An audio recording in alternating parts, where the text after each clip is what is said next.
warahmatullahi wabarakatuh. Saya Siti Risuma. Waalaikumsalam warahmatullahi wabarakatuh. Saya Siti Risuma akan mempresentasikan mengenai materi manajemen berkas. Pengertian sistem manajemen berkas. Sistem adalah sekelompok elemen dan prosedur yang saling berhubungan dan saling bekerja sama dalam pencapaian suatu tujuan tertentu. Manajemen adalah suatu proses perencanaan, pengendalian, dan penataan kepada sesuatu agar berjalan secara terstruktur. Berkas adalah kumpulan informasi terkait yang diberi nama dan direkam pada penyimpanan sekunder atau secondary storage. Jadi secara bahasa, sistem manajemen berkas adalah satu sistem untuk mengetahui bagaimana cara menyimpan data dari file tertentu dan organisasi file secara terstruktur.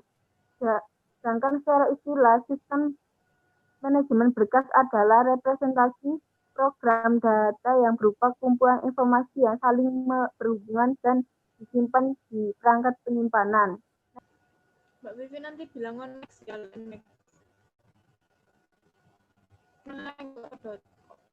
Atribut berkas terdiri dari 5, yaitu nama, tipe, identifier, jenis, dan lokasi. Nama merupakan satu-satunya informasi yang tetap dalam bentuk yang bisa dibaca oleh manusia atau human readable form. 2, tipe, dibutuhkan untuk sistem yang mendukung beberapa tipe berbeda. 3, identifier, tanda unik atau biasanya dalam bentuk angka yang digunakan oleh sistem untuk mengenali suatu berkas dan tidak terbaca oleh user. 4, jenis informasi yang dibutuhkan oleh sistem untuk menandai aplikasi yang digunakan untuk menampilkan isi berkas ada 2 macam, yaitu ditangani oleh sistem dan ditangani oleh user. 5, lokasi, menandakan lokasi atau posisi cari berkas dibedakan menjadi 2 macam, yaitu 1, lokasi berkas secara fisik dilihat pada storage, 2, lokasi berkas secara logik dilihat pada struktur direktori.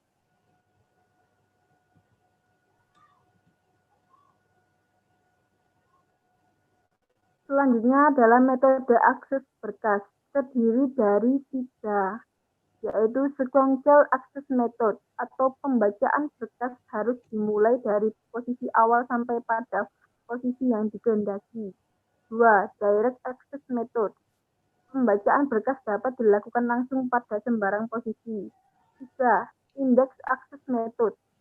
Diperlukan berkas indeks untuk mengakses berkas utamanya. Selanjutnya adalah operasi pada berkas. Adapun hal-hal yang dapat dilakukan di dalam menjalankan sistem operasi manajemen berkas, yaitu 1, membuat dan menghapus berkas, 2, membuka berkas, 3, membaca dan menulis berkas, 4, melompat ke suatu posisi, 5, mengubah nama berkas, 6, merecord berkas, 7, menutup berkas. Perorganisasian berkas, yaitu 1, struktur organik berkas bagi pengguna. 2, struktur organisasi berkas di media penyimpanan. 3, tinjauan direktori yang terdiri dari esensi, pengelompokan, penamaan, implementasi direktori. Selanjutnya ada operasi pada direktori yang terdiri dari 1, membuat dan menghapus direktori, 2, mencari berkas, 3, melihat isi direktori, 4, mengubah nama direktori. Selanjutnya pengelolaan ruang kosong. Berikut adalah teknik-teknik untuk pencatatan ruang kosong yang terdiri dari A, bit vector. Setiap bit mempresentasikan tersedia atau tidaknya ruang kosong suatu blok di disk. Jumlah bit yang dibutuhkan sesuai jumlah blok disk secara logika. D. Linked list merupakan blok-blok kosong di media penyimpanan untuk menyimpan pointer atau alamat blok kosong berikutnya. C. Grouping. Blok kosong pertama menyimpan seluruh pointer ke blok kosong di seluruh disk. Pencarian ruang kosong jadi lebih cepat dari teknik sebelumnya. D. Counting. Blok-blok kosong di dalam disk dicatat suatu tabel yang berisi alamat logika disk blok kosong yang pertama serta jumlah blok kosong yang mengikutinya. Pengelolaan alokasi berkas. Ada berbagai cara alokasi berkas, yaitu 1. Alokasi berurut, 2. Alokasi berantai, 3. Alokasi berindeks. Adapun di dalamnya yaitu proteksi berkas, yaitu kegunaannya untuk data-data yang bersifat rahasia. Perlu adanya pembatasan akses.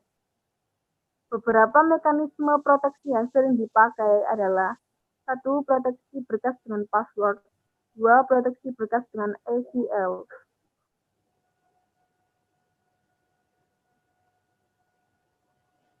Adalah tujuan sistem manajemen berkas. Tujuan dari sistem yang sudah dijabarkan di atas adalah A. Untuk memenuhi kebutuhan manajemen data bagi pemakai, termasuk penyimpanan data dan kemampuan melakukan operasi berkas. B. Untuk menjamin data pada file adalah valid. C. Untuk optimasi kerja. D. Untuk menyediakan dukungan 1O beragam untuk tipe peralatan penyimpanan. E. Untuk meminimalkan potensi kehilangan atau kerusakan data. F. Untuk menyediakan sekumpulan rutin interface. G. Untuk menyediakan dukungan 1/0 untuk sistem multi-user.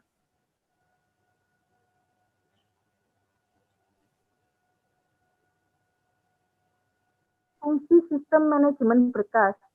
Adapun fungsi sistem manajemen berkas antara lain A. Pemakai dapat menciptakan, memodifikasi, dan menghapus file. B. Pemakai dapat memakai bersama berkas secara terkendali. C. Mekanisme pemakaian file secara bersama, yaitu dengan menyediakan beragam access control file seperti read only, write, dan execute. Pemakai dapat Pemakai dapat menstruktur file. Demikian materi yang dapat saya sampaikan.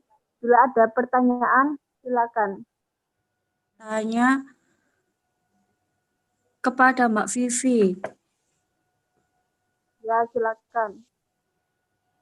Alokasi dibagi menjadi 3, apa saja dan tolong dijelaskan. Baik. Ada lagi yang ingin bertanya? Jelaskan maksud mengenai proteksi berkas dengan Baik, saya akan menjawab pertanyaan dari Mbak Eka Setia. Alokasi dibagi menjadi 3, apa saja dan jelaskan. Alokasi dibagi 3, yaitu 1. Alokasi berurut, yaitu semua bagian dari berkas harus diletakkan secara berurut dan tidak boleh tersebar pada media penyimpan. 2. Alokasi berantai, yaitu file diletakkan pada lokasi disk yang terpisah dan tersambung secara linked list. 3. Alokasi berindeks adalah pemakaian blok khusus untuk mencatat blok-blok yang ditempati berkas yang disebut blok indeks. Dan yang kedua, saya akan menjawab pertanyaan dari Mas Hendy. Jelaskan maksud mengenai proteksi berkas dengan ACL. Proteksi berkas dengan ACL adalah dengan membuatkan suatu daftar kontrol akses atau ACL ini berisi daftar pengguna yang boleh mengakses berkas tersebut beserta hak aksesnya.